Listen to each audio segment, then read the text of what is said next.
Hace muchos años hice un video al respecto. Si eres audiencia de Huesos Negros, lo recordarás. Pero lo que no te dije hace una década es que apenas un top 7 no basta para cubrir estos, los experimentos más crueles jamás realizados sobre tus semejantes. Atravesaremos un océano de sufrimiento.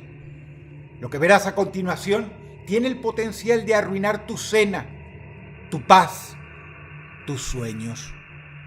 Te costará en todo momento concebir cómo hay gente que pudo ser tan atroz, despiadada, sádica y cruel. Prepárate muy bien porque estos son los 7 experimentos más aterradores realizados en seres humanos, parte 2.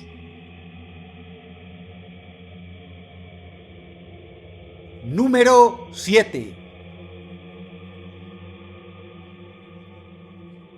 Lauretta Bender se conoce como una de las mayores exponentes de la neuropsiquiatría. Inventó el test gestáltico visomotor, el cual se usaba para encontrar si los niños, niñas o adolescentes tenían retraso mental, problemas de aprendizaje o alguna lesión cerebral.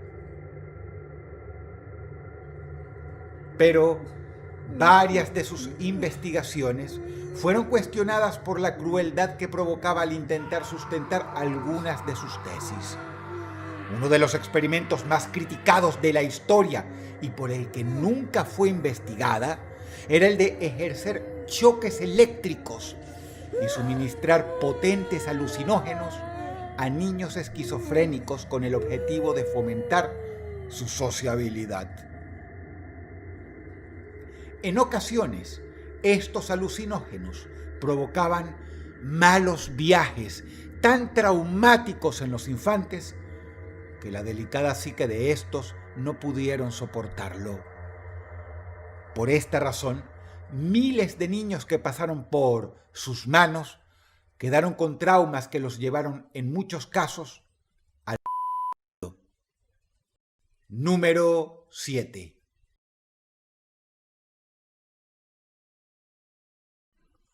Número 6. Este experimento se llevó a cabo en tierras guatemaltecas entre los años 1946 y 1948, encabezado por el científico estadounidense John Charles Cutler. El experimento, respaldado por el gobierno de Estados Unidos, consistió en infectar de sífilis a más de 1.500 guatemaltecos entre enfermos psiquiátricos, presos, prostitutas, soldados, ancianos y niños huérfanos. Como ves, a los estadounidenses les importó muy poco quién fuera el sujeto de prueba. Para ellos, estos habitantes del tercer mundo eran completamente descartables. ¿Quieres saber lo peor? Las víctimas no tenían idea de haber sido infectadas de sífilis. Ellos acudieron creyendo que los iban a vacunar. La sífilis es una enfermedad horrible si las hay. Para muchos, de hecho, la segunda peor enfermedad venérea después del SIDA. Te invito a que busques en internet cómo es morir de sífilis. Y espero que no hayas comido antes. Una vez contagiados, los médicos les suministraban una serie de drogas y químicos para probar si era posible evitar la propagación y el desarrollo de esta enfermedad. Incluso hay evidencia de que algunos médicos pagaban a las víctimas para que tuvieran relaciones sexuales con las prostitutas que ellos sabían estaban infectadas. Otras veces iban más allá, como por ejemplo provocar una herida en el pene de la persona para luego rociarles cultivos de bacterias de sífilis con el fin de que se contagiaran. Estos pobres infelices estaban en una situación económica tan carenciada, tan miserable, que aceptaban por poco dinero estas mortíferas vejaciones. No fue sino hasta el año 2010 cuando la secretaria de Estado Hillary Clinton ofreció unas meras disculpas públicas al pueblo guatemalteco por los experimentos cometidos. Eso es lo que tiene a veces la corrección política. Se considera que unas disculpas cubren atrocidades que irónicamente estuvieron casi al nivel de los experimentos con seres humanos realizados en campos de concentración nazi. Número 6.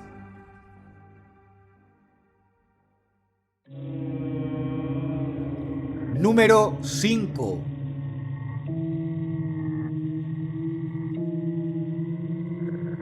Uno no sabe si el médico que mora el quinto lugar fue negligente o simplemente víctima de los escasos conocimientos científicos de su época. Este hombre es el único en la lista que no tuvo víctimas más que sí mismo. Y no porque se haya alcanzado a inocular alguna enfermedad, sino por otra cosa que quiero que desde ahora imagines muy bien en tu cabeza. Te presento a Stubbins Firth, médico de Filadelfia en 1800. Según él, la fiebre amarilla, conocida también en su tiempo como vómito negro, no era una enfermedad infecciosa, a pesar de que había matado a 5.000 personas tan solo en Filadelfia. Para probar su teoría, Firth hizo toda clase de experimentos asquerosos en sí mismo. Con navajas se hizo cortes en los brazos. Dentro de las heridas abiertas y sangrantes, aplicaba chorros de su propio vómito hasta crear una capa. Utilizando un gotero, el sujeto, Juan Colirio, bombardeó sus globos oculares con vómito, también suyo y de otros pacientes. Sucedía algo increíble. El buen doctor no se enfermaba. Entonces decidió ir más allá y probó hacerse nuevas heridas en el cuerpo y aplicar el vómito de otros pacientes con fiebre amarilla. Los esfuerzos realizados para probar con otros fluidos corporales obtuvieron los mismos resultados. Firth estaba lleno de vómito y oliendo a vómito, pero sano como un roble. Más tarde se demostró que las muestras que Firth había utilizado para sus experimentos procedían de pacientes en etapa tardía de fiebre amarilla que, pasa y resulta, ya no eran contagiosas. El sujeto descubrió, sí, que la fiebre amarilla en etapa tardía no contagia, pero de resto estuvo perdiendo el tiempo. Sus teorías eran tan solo 50% acertadas. En la actualidad, donde hemos tenido que tolerar videos como 2 chicas y un vasito, el doctor Stubbins Firth, si bien no destacó como científico médico, sin dudas habría sido un ídolo de Internet. Número 5. Número 4.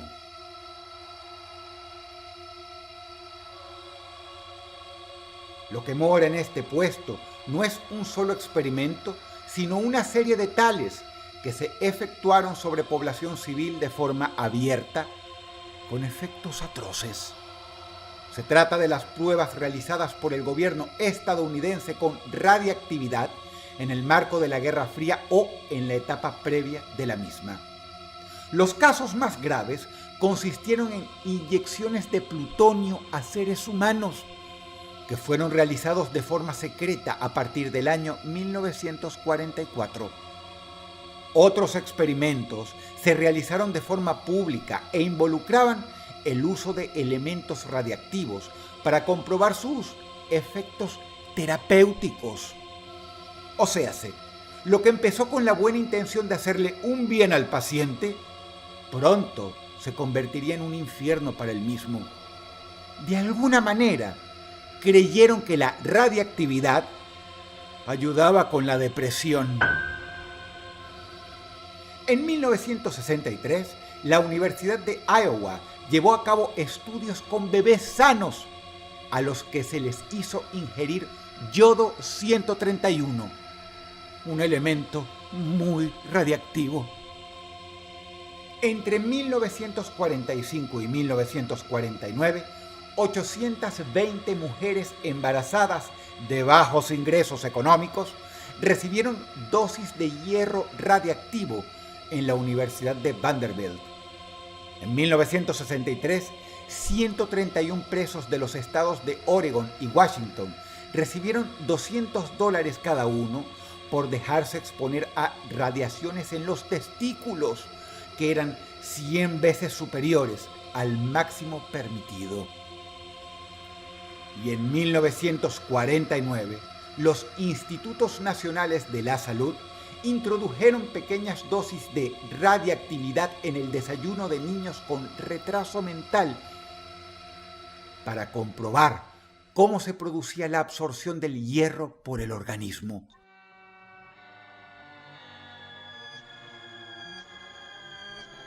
Es decir, ellos consideraban que los niños con retraso mental eran completamente descartables o cuando menos intuían desde el vamos que experimentar con ellos era preferible a experimentar con niños sanos.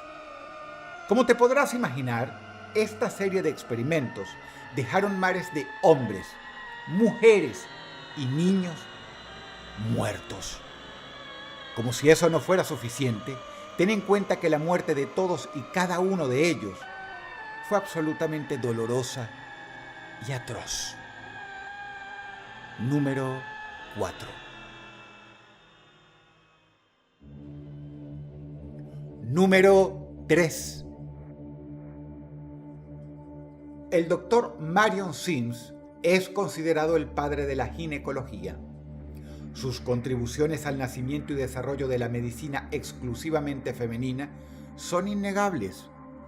Pero, bajo ese legado, hay un maremoto de brutalidad, crueldad y desenfreno. Su historia plantea un dilema tan inquietante como monstruoso. La ciencia del Dr. Sims se fundó sobre la experimentación en seres humanos, muchas veces con fatales consecuencias.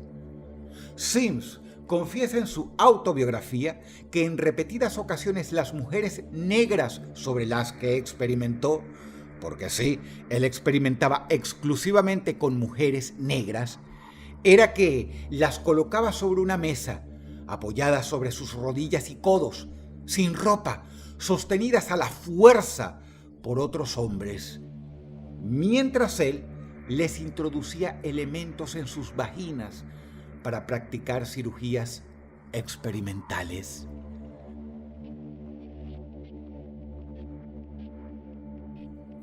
Todo eso ocurría sin anestesia y, dado el contexto de la esclavitud, sin el consentimiento de estas pobres mujeres. No era diferente de Joseph Mengele cuando experimentaba con mujeres judías en los campos de concentración. Los gritos que emanaban del laboratorio del Dr. Sims eran pesadillescos. Atormentaban incluso a los esclavistas de la época que lo consideraban demasiado cruel. Estaba postrada y pensé que moriría. Escribió pocas horas después de confirmar que su primera cirugía había fracasado.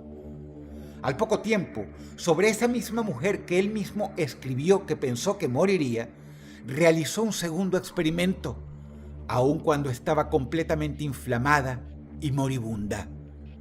Al buen doctor eso le importaba poco. Destaca una joven esclava llamada Anarca, que se sabe llegó a manos de Sims cuando ella tenía tan solo 17 años. En un lapso de 4 años, Sims le hizo 30 cirugías experimentales sin anestesia y no respetó ni siquiera el embarazo posterior de esta chica, que ocurrió por obligación suya. Tantas pruebas le hizo que logró la técnica adecuada para cerrar las fístulas que él mismo le llegó a producir en la vagina usando sutura de plata. Uno apenas puede imaginarse el dolor insoportable de esa joven esclava siendo cosida y cortada 30 veces sin anestesia de ningún tipo en sus partes íntimas. Sims se llevó toda la gloria, mientras que Anarca, la mujer negra sobre la que experimentó, murió poco después, debilitada por tantas laceraciones en sus partes íntimas. Número 3. Número 2.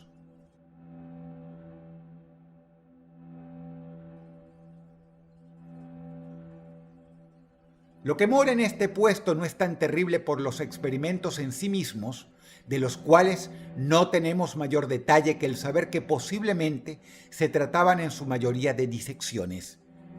El tema está en la manera en que eran adquiridos los cadáveres con los que realizaban los experimentos, por lo cual el segundo lugar en este top se lo lleva algo perverso que se hizo en pos de la ciencia, no a nombre de un experimento en sí. Verás, en el siglo XIX era muy difícil obtener cadáveres para fines de investigación médica.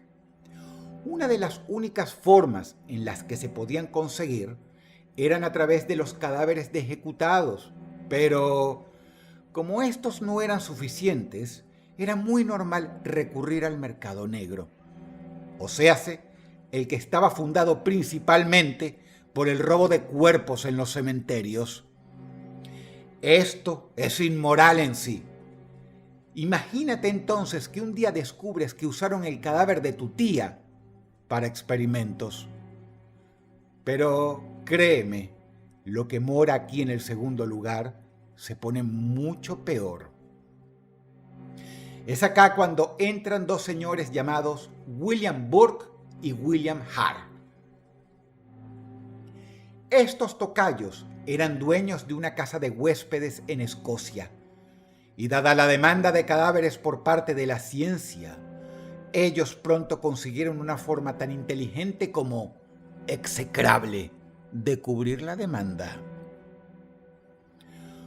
Burke y Hare se dedicaban a ejecutar a sus propios clientes, sus propios huéspedes, para después vender los cuerpos al anatomista Robert Knox, investigador privado de la Escuela de Medicina de Edimburgo. Se dice que entre 1827 y 1828, estos hombres asesinaron a más de una docena de inquilinos. He aquí un dato perturbador. En la inmensa mayoría de las veces, las películas de horror con temas de sobra conocidos por todos nosotros se inspiraron, sí, en historias reales. He aquí un caso típico. Los huéspedes de Burke y Hare entraban al hospedaje sin saber que no solo serían ejecutados traicioneramente, sino que sus cuerpos serían desecrados para la ciencia. Y para que la policía no se diera cuenta de lo que hacían, estos tipos los asfixiaban, de modo que no quedaran marcas en los cuerpos.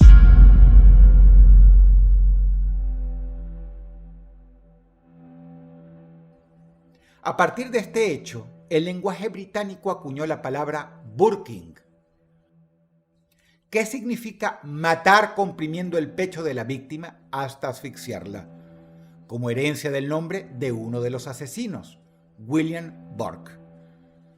Como consecuencia de estos asesinatos, Burke y Hare fueron condenados a la horca, y el gobierno británico tuvo que cambiar sus leyes respecto a la disección de cuerpos.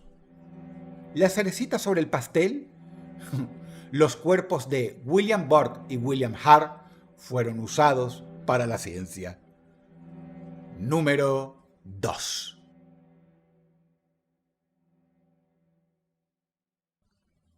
Número 1. Nos llevaron a una barraca donde había mujeres operadas. Les habían operado las piernas, cortado tendones, los músculos, rasgado la piel. Se les veía el hueso. todo para experimentar con el cuerpo humano. Tenían unas cicatrices horribles. A otras mujeres les inoculaban productos químicos o sufrían amputaciones. El testimonio de Conchita Ramos, superviviente española en el campo de concentración de Ravensbrück, es solo una muestra de quienes vivieron los sádicos experimentos médicos que perpetraron sobre esta mujer durante la Segunda Guerra Mundial. Ten en cuenta que Conchita vio con sus propios ojos un pesadillesco, insoportable escenario de horror que solo llegas a ver en un videojuego. Este top termina, pues, tal como empezó, con una mujer como protagonista. Te presento a Herta Oberhauser, una enfermera nazi que disfrutaba extirpando y reimplantando partes del cuerpo de niños y mujeres para verificar su grado de recuperación. Su sadismo llegó a tal punto que la mayoría murió en la sala de operaciones. Tras los juicios de Nuremberg y su ínfima condena, este monstruo vivió en libertad y siguió ejerciendo como dermatóloga. Los experimentos de Oberhauser fueron de los más perversos y dolorosos practicados. Se basaban principalmente en infligir heridas a los prisioneros e infectarlas para simular las heridas de los soldados alemanes que combatían en el frente. Para ello se valía de madera, clavos oxidados, astillas de cristal, suciedad y serrín. Oberhauser también experimentó con niños, llegando a inyectarles aceite y exobarbital para extirparles luego los miembros y órganos vitales uno a uno.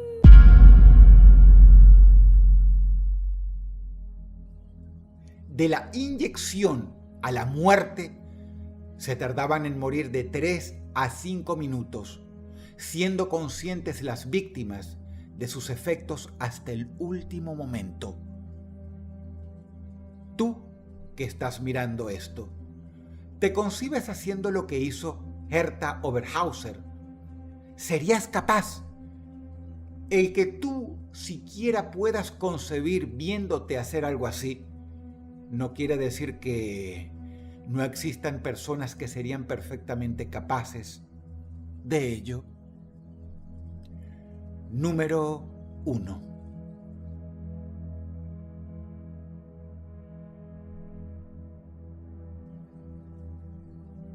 Si el video te gustó, apreciaría mucho que le dieras pulgar arriba y que nos comentes algo. Siempre te leemos. Siempre. La ambientación musical ha sido cortesía del talentosísimo Repulsive. Por favor, visítalo. Te ha hablado Dross y te deseo buenas noches.